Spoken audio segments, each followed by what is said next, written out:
ಕರ್ನಾಟಕ ರಾಜ್ಯದ 28 ಲೋಕಸಭಾ ಕ್ಷೇತ್ರದಲ್ಲಿ ಯಾರು ಅಭ್ಯರ್ಥಿ ಆಗಬೇಕು ಅನ್ನಂತ ಒಂದು ಅಭಿಪ್ರಾಯವನ್ನ ಪಕ್ಷದ ಲೋಕಸಭಾ ಕ್ಷೇತ್ರಗಳಲ್ಲಿರುವಂತಹ ಜವಾಬ್ದಾರಿ ಅಂತ ಪ್ರಮುಖ ಕಾರ್ಯಕರ್ತರ ಸಭೆ ನಡೀತಾ ಇದೆ. ಈ ಸಭೆಯಲ್ಲಿ ಅಭಿಪ್ರಾಯ ಸಂಗ್ರಹ ಮಾಡೋದಕ್ಕೆ ನನ್ನ ಜೊತೆಗೆ ಗುರುರಾಜ್ ಕಂಠೀರವ ಬೆಂಗಳೂರು. ನಾನು ಯಾಕೆ ಅವ್ರ ಪರಿಚಯ ಮಾಡಿಸ್ತಾ ಇದ್ದೀನಿ ಅಂತಂದ್ರೆ ನನ್ನ ಜೊತೆ ಮೊದಲನೇ ಬಾರಿ ಬಂದಿರೋದು ಅವರು ಚುನಾವಣೆ ನಿಂತಾಗ ಈಗಾರು ಚಪ್ಪಲಿ ಹಾಕ್ತಿದ್ದೀರಲ್ಲೋ, ಇನ್ನೂ ಆಗ್ತಿಲ್ಲ. ಚಪ್ಪಲಿ ಹಾಕದೇನೆ ಚುನಾವಣೆಯಲ್ಲಿ ಪ್ರತಿ ಮತದಾರ ಹತ್ರ ಹೋಗಿ ಭೇಟಿ ಮಾಡ್ಕೊಂಡು ಬಂದವರು. ಅತಿ ಹೆಚ್ಚು ಅಂತರದಿಂದ ಗೆದ್ದಿರೋದು ನಿಮ್ಗೆ ನಿಜಕ್ಕೂ ತುಂಬ ಸಂತೋಷ. ನಾನು ಅವರು ಇವತ್ತು ಆ ಸಭೆಯಲ್ಲಿ ಅಭಿಪ್ರಾಯ ಸಂಗ್ರಹ ಮಾಡಕ್ಕೆ ಬಂದಿದ್ದೀವಿ. 28 ಲೋಕಸಭಾ ಕ್ಷೇತ್ರದಲ್ಲಿ ಆ ಥರ ಅಭಿಪ್ರಾಯ ಸಂಗ್ರಹ ಮಾಡಬೇಕು ಅಂತ ಕೇಂದ್ರದ ಅಭಿಪ್ರಾಯದ ಪ್ರಕಾರ ನಾವು ಮೈಸೂರಿಗೆ ಬಂದಿದ್ದೇವೆ.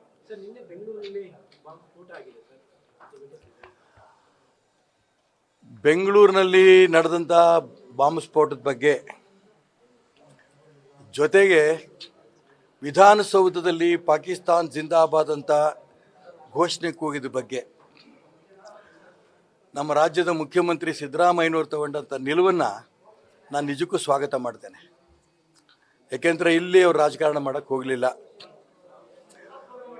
ಎರಡರಲ್ಲೂ ಕೂಡ ಯಾರು ತಪ್ಪಿತಸ್ಥರಿದ್ದಾರೆ ಆ ತಪ್ಪಿತಸ್ಥರ ಬಗ್ಗೆ ತನಿಖೆ ನಡೆಸಿ ಉಗ್ರ ಕ್ರಮ ಕೈಗೊಳ್ತೀವಿ ಏನಂತ ಮಾತನ್ನು ಹೇಳಿದ್ದಾರೆ.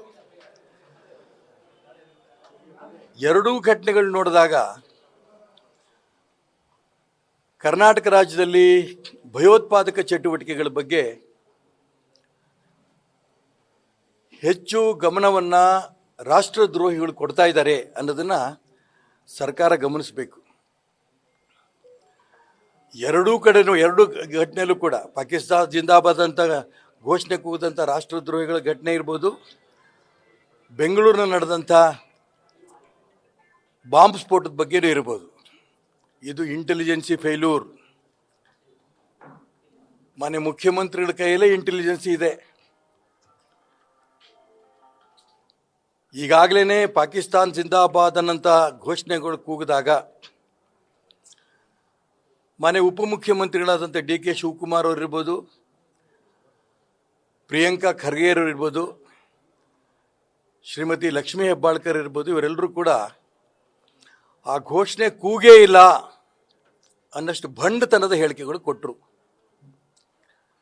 ಅಷ್ಟೇ ಅಲ್ಲ, ಲಕ್ಷ್ಮೀ ಹೆಬ್ಬಾಳ್ಕರ್ ಅವರು ನನ್ನ ಕಿವಿಯಾರೆ 10 ಬಾರಿ ಕೇಳಿದ್ದೇನೆ ಪಾಕಿಸ್ತಾನ್ ಜಿಂದಾಬಾದ್ ಅಂತ ಕೂಗಿಲ್ಲ ಅನ್ನಂಥ ಮಾತನ್ನು ಹೇಳಿದರು. ಈಗ FSL ವರದಿ ಬಂದಿದೆ. ಆ ಮತ್ತು ಅವಾಗ ಹೇಳಿದ್ರು ಇನ್ನೊಂದು, ಆ ವಿಡಿಯೋನ ತಿರ್ಚಿಬಿಟ್ಟಿದ್ದಾರೆ ಅಂತ. ಯಾವುದು ತಿರ್ಚಿಲ್ಲ ಅನ್ನೋದು ಕೂಡ FSL ರಿಪೋರ್ಟಲ್ಲಿ ಬಂದು ಪಾಕಿಸ್ತಾನ್ ಜಿಂದಾಬಾದ್ ಅಂತ ಕೂಗಿರೋದು ಹೌದು ಅನ್ನೋಂಥ ಅಭಿಪ್ರಾಯ ಬಂದಿರೋಂಥ ಈ ಸಂದರ್ಭದಲ್ಲಿ ಇನ್ನೂ ಯಾಕೆ ಮುಚ್ಚುಮರೆ ನೋಡ್ತಾ ಇದ್ದೀರಿ? ನಾನು ರಾಜ್ಯ ಸರ್ಕಾರಕ್ಕೆ, ಮುಖ್ಯಮಂತ್ರಿಗಳಿಗೆ, ಗೃಹ ಮಂತ್ರಿಗಳಾದ ಮಾನ್ಯ ಪರಮೇಶ್ವರ್ ಅವರು ಕೇಳಕ್ಕೆ ಇಷ್ಟಪಡ್ತೇನೆ. ಇದು ಕರ್ನಾಟಕ ರಾಜ್ಯ ಜನ, ನೀವು ಮುಸಲ್ಮಾನರ ಪರ ನೀವು ಎಷ್ಟೇ ಇದ್ದರೂ ನಮ್ಮದೇನು ಅಭ್ಯಂತರ ಇಲ್ಲ. ಆದರೆ ನೇರ ರಾಷ್ಟ್ರದ್ರೋಹಿ ಮಾಡೋಂಥ ಘೋಷಣೆಗಳು ಕೂಗಿದಂಥ ವ್ಯಕ್ತಿಗಳ ಪರವಾಗಿ ನಿಲ್ಲೋದು ಸೂಕ್ತ ಅಲ್ಲ. ತಕ್ಷಣ FSL ರಿಪೋರ್ಟನ್ನು ಬಹಿರಂಗ ಮಾಡಿ, ಯಾರು ಈಗಾಗಲೇ ಪಾಕಿಸ್ತಾನ್ ಜಿಂದಾಬಾದ್ ಅಂತ ಕೂಗಿರೋಂಥ ವ್ಯಕ್ತಿಗಳನ್ನು ಅರೆಸ್ಟ್ ಮಾಡಿ ಅವ್ರ ಬಗ್ಗೆ ನೀವು ಆಗಲೇ ಹೇಳಿದಿರಿ ನಾವು ಕಠಿಣ ಕ್ರಮ ತಗೋತೀವಿ ಅಂತ. ಕಠಿಣ ಕ್ರಮವನ್ನು ತಕ್ಷಣ ತಗೋಬೇಕು. ಈ ರೀತಿ ಬಾಂಬ್ ಸ್ಫೋಟ ಮಾಡಿರೋಂಥ ವ್ಯಕ್ತಿಗಳನ್ನು ತುರ್ತಾಗಿ ಬಂಧನ ಮಾಡಿ ಅವ್ರ ಬಗ್ಗೆನೂ ಕೂಡ ಕ್ರಮ ತಗೋಬೇಕು. ಇಡೀ ಕರ್ನಾಟಕ ರಾಜ್ಯದಲ್ಲಿ ಜನ ನಿಮ್ಮನ್ನು ಕಾಯ್ತಾ ಇದ್ದಾರೆ. ಲೋಕಸಭೆ ಚುನಾವಣೆ ಬಂದಂಥ ಸಂದರ್ಭದಲ್ಲಿ ಆ ಭಯೋತ್ಪಾದಕ ಚಟುವಟಿಕೆಗಳು ನಿಲ್ಲಬೇಕಾದ್ರೆ ಆ ರಾಷ್ಟ್ರದ್ರೋಹಿಗಳಿಗೆ ಈ ಸರ್ಕಾರ ಬಿಗಿ ಕ್ರಮ ತಗೊಳ್ತಾ ಇದೆ ಅನ್ನಂಥ ಭಯ ಹುಟ್ಟಿಸ್ಬೇಕು. ಭಯೋತ್ಪಾದಕ ಚಟುವಟಿಕೆ ಮಾಡ್ತಿರೋಂಥ ವ್ಯಕ್ತಿಗಳಿಗೂ ಕೂಗೋಸ್ಕರ ಅನ್ನೋಂಥ ಭಾವನೆ ರಾಜ್ಯದ ತುಂಬ, ದೇಶದ ತುಂಬ ಬರುತ್ತೆ. ನಾನು ಮುಖ್ಯಮಂತ್ರಿಗಳಿಗೆ, ಗೃಹ ಮಂತ್ರಿಗಳಿಗೆ ಈ ಸಂದರ್ಭದಲ್ಲಿ ಹೇಳಕ್ಕೆ ಇಷ್ಟಪಡ್ತೇನೆ. ಮುಂಚೆನೇ ನಿಮ್ಮ ಉಪಮುಖ್ಯಮಂತ್ರಿ DK ಶಿವಕುಮಾರ್ ಅವರ ಬಾಯಿನಿಗೆ ಬೀಗ ಹಾಕಿ ಹುಚ್ಚುಚ್ಚಾಗಿ ಹೇಳಿಕೆಗಳು ಕೊಡೋದು ಸೂಕ್ತ ಅಲ್ಲ. ನೀನು ಕೊಟ್ಟಂಥ ಹೇಳಿಕೆನೇ ಇಡೀ ರಾಜ್ಯ ಜನ ನಂಬಕ್ಕೆ ಸಾಧ್ಯ ಇಲ್ಲ. ಅದಕ್ಕೋಸ್ಕರ ಅವ್ರೇನು ಹೇಳಿಕೆಗಳು ಕೊಟ್ಟಿದ್ದಾರೆ ಅದು ರಾಷ್ಟ್ರದ್ರೋಹಿ ಹೇಳಿಕೆಗೆ ಬೆಂಬಲ ಕೊಟ್ಟಂಗೆ. ಅದಕ್ಕೆ ಅವ್ರು ಕ್ಷಮೆ ಕೇಳಬೇಕು ಮುಂಚೆ ತಕ್ಷಣ ರಾಜ್ಯದ ಜನರದ್ದು. ಮತ್ತು ಯಾರು ಈ ದೇಶದ್ರೋಹಿ ಚಟುವಟಿಕೆಗಳು ಮಾಡಿದರೆ ಅವ್ರ ಬಗ್ಗೆ ತಕ್ಷಣ ಮುಖ್ಯಮಂತ್ರಿಗಳು ಗಮನ ಹರಿಸಬೇಕು ಮತ್ತು ಇಂಟೆಲಿಜೆನ್ಸಿ ಫೈಲು ಅಂತ ಮುಖ್ಯಮಂತ್ರಿಗಳು ಒಪ್ಕೋಬೇಕು. ಇದು ನನ್ನ ಒತ್ತಾಯ. ನಾನು ಅದಕ್ಕೋಸ್ಕರ ಹೇಳ್ತಿರೋದು, ಒಂದು ಕಡೆ ರಿಪೋರ್ಟ್ ಬಂದಿಲ್ಲ ಅಂತಾರೆ, ಮತ್ತೊಂದು ಕಡೆ ಅವ್ರದೇ ಪಕ್ಷದವರು ಮಂತ್ರಿಗಳು ಹೇಳ್ತಾ ಇದ್ದಾರೆ ಇಂತಿಂಥ ಜಾತಿಗಳಿಗೆ ಇಂತಿಂಥದ್ದು, ಇಂತಿಂಥ ವ್ಯಕ್ತಿಗಳು ಈ ರೀತಿ ಮಾಡಿದ್ದಾರೆ. ನಾವು ಕೇಳೇ ಇಲ್ಲ. ಹಾಗಾದರೆ FSL ರಿಪೋರ್ಟಿಗೆ ಕಳಿಸಿ ತನಿಖೆ ಆಗ್ತಾ ಇರೋಂಥ ಸಂದರ್ಭದಲ್ಲಿ ಇಲ್ಲಿ ಆ ರೀತಿ ಪಾಕಿಸ್ತಾನ ಜಿಂದಾಬಾದ್ ಅಂತ ಕೂಗೇ ಇಲ್ಲ ಅಂತ ಹೇಳಿದ್ರೆ FSL ರಿಪೋರ್ಟ್ ಹಾಕಬೇಕು, ತನಿಖೆ ಹಾಕಬೇಕು, ಅವರ ಜಡ್ಮೆಂಟ್ ಕೊಟ್ಟಾಗುತ್ತಲ್ಲ.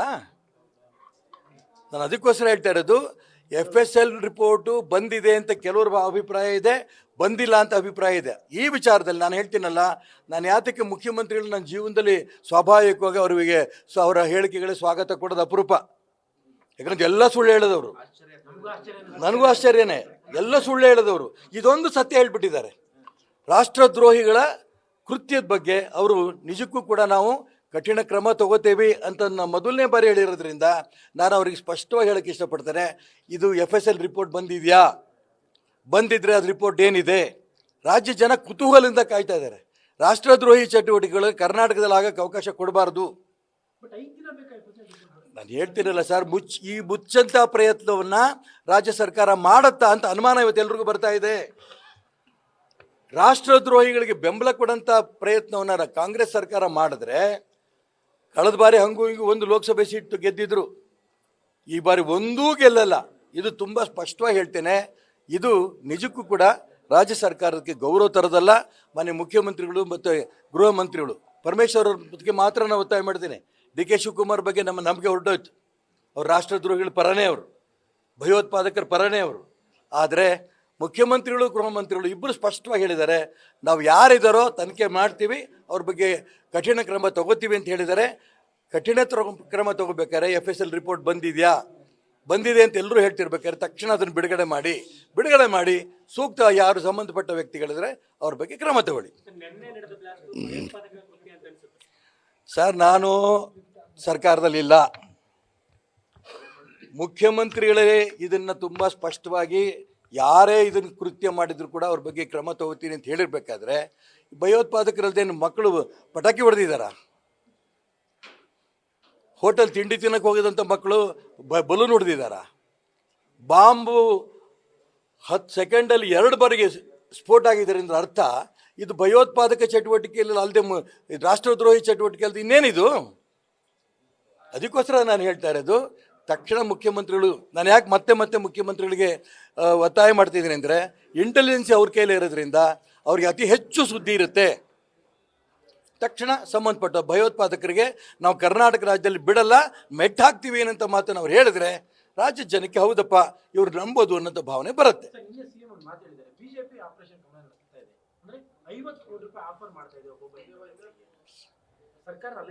ಈಗ ST ಸೋಮಶೇಖರನ್ನ ಕರ್ಕೊಂಡ್ರಲ್ಲ, ಒಟ್ಟು ತಗೊಂಡ್ರಲ್ಲ, ಹೆಬ್ಬಾರ್ ಬರ್ದಂಗೆ ಮಾಡಿದ್ರಲ್ಲ, ಎಷ್ಟು 100 ಕೋಟಿ ಕೊಟ್ಟಿದ್ರಿ ನೀವು? ತಾನು ಕಳ್ಳ ಪರರ ನಂಬಾನಂಥ ವ್ಯವಸ್ಥೆ ಇದು. ಅದಕ್ಕೋಸ್ಕರ ನಾನು ಹೇಳ್ತಿರೋದು, ಮುಖ್ಯಮಂತ್ರಿಗಳಾಗಿ ಅವರ ಸ್ಥಾನಕ್ಕೆ ತಕ್ಕಂತೆ ಅವ್ರು ಮಾತಾಡೋದು ಸೂಕ್ತ ಅಂತ ನಾನು ಹೇಳೋಕ್ಕೆ ಇಷ್ಟಪಡ್ತೇನೆ. ಇದ್ದರೆ 50 ಕೋಟಿ ಕೊಟ್ಟಿದ್ದಾರೆ, ಇಸ್ಕೊಂಡನಾರು ಹೇಳಬೇಕಲ್ಲ, ಆಫರ್ ಮಾಡೋಕ್ಕೆ ಬಂದಿದ್ದಾರೋ ಹೇಳಿಲ್ಲ, ಅವ್ರು ಹೇಳಿಲ್ಲ, ಇವರು ಹೊಡ್ಕೊತಿದ್ದಾರೆ 50 ಕೋಟಿ 100 ಕೋಟಿ. ಯಾಕೆ ಹಿಮಾಚಲ್ ಪ್ರದೇಶದಲ್ಲಿ ಏನಾಯಿತು? ಏನು ಇಲ್ಲಿಂದ ಹೋದ್ರಲ್ಲ ಟ್ರಬಲ್ ಶೂಟರ್, ನಾನು ಸರಿ ಮಾಡ್ಕೊಂಡು ಬಂದುಬಿಟ್ಟಿದ್ದೀನಿ, ಅಲ್ಲಿಂದನೇ ಪ್ರೆಸ್ ಸ್ಟೇಟ್ಮೆಂಟು. ಇವತ್ತು ಬೆಳಗ್ಗೆ ಅಲ್ಲಿ ಹಿಮಾಚಲ್ ಪ್ರದೇಶದ ಅಧ್ಯಕ್ಷಣೆ ಪ್ರತಿಮಾ ಸಿಂಗ್ ಅವ್ರು ಹೇಳಿಕೆ ಕೊಟ್ಟಿದ್ದಾರೆ, ನರೇಂದ್ರ ಮೋದಿ ಒಳ್ಳೆ ಕೆಲಸ ಮಾಡ್ತಿದ್ದಾರೆ, ಭಾರತೀಯ ಜನತಾ ಪಾರ್ಟಿ ಒಳ್ಳೆ ಕೆಲಸ ಮಾಡ್ತಾ ಇದೆ ಅಂತ ಹೇಳಿ ಅಲ್ಲಿ ಹಿಮಾಚಲ್ ಪ್ರದೇಶದಲ್ಲಿರುವಂಥ ಏನು ಕಾಂಗ್ರೆಸ್ ಶಾಸಕರು BJP ವೋಟ್ ಮಾಡಿದ್ದಾರೆ ಅದನ್ನು ಇಂಡೈರೆಕ್ಟಾಗಿ ಒಪ್ಕೊಂಡಿದ್ದಾರೆ. ನಾನೇ ಹೇಳ್ತಿದ್ದೇನಲ್ರಿ, ನಿನ್ನ ಹತ್ರ ಇಂಟೆಲಿಜೆನ್ಸಿ ಇದೆಯಲ್ಲಪ್ಪ, ಯಾರು 50 ಕೋಟಿ ಕೊಡೋಕ್ಕೆ ಬಂದಿದ್ದಾರೆ ಇಮ್ಮಿಡಿಯೇಟ್ ಅವ್ರನ್ನ ಅರೆಸ್ಟ್ ಮಾಡು. ಇಲ್ಲ ಅಂದರೆ ನಾನು ಹೇಳಿದ್ದು 50 ಕೋಟಿ ರೂಪಾಯಿ ಕೊಡೋಕ್ಕೆ ಬಂದಿದ್ರು ಅಂತ ಹೇಳಿದ್ದು ನಾನು ರಾಜಕಾರಣಕ್ಕೋಸ್ಕರ ಹೇಳಿದ್ದೀನಿ. ದಯವಿಟ್ಟು ರಾಜ್ಯ ಜನ ಕ್ಷಮಿಸಿ ಅಂತ ಕ್ಷಮೆ ಕೇಳಲಿ. ಯಾರು ಕೊಡೋಕ್ಕೆ ಬಂದು ಕ್ರಮ ತಗೊಳ್ಳಿ ಅವ್ರ ಬಗ್ಗೆ. ನಿನ್ನ ಕೈ ಶಕ್ತಿ ಇಲ್ವಾ ಮುಖ್ಯಮಂತ್ರಿ ಸ್ಥಾನಕ್ಕೆ ರಾಜೀನಾಮೆ ಮಾಡಿ ಕೊಡಾಗಾರೆ? ಸುಳ್ಳು ಹೇಳಿದ್ದೀನಿ ನಾನು ಅಂತ. ಇದು ಕರ್ನಾಟಕ ರಾಜ್ಯದಲ್ಲಿ ನಡೆಯಲ್ಲ ಬಿಡಿ. ಏನು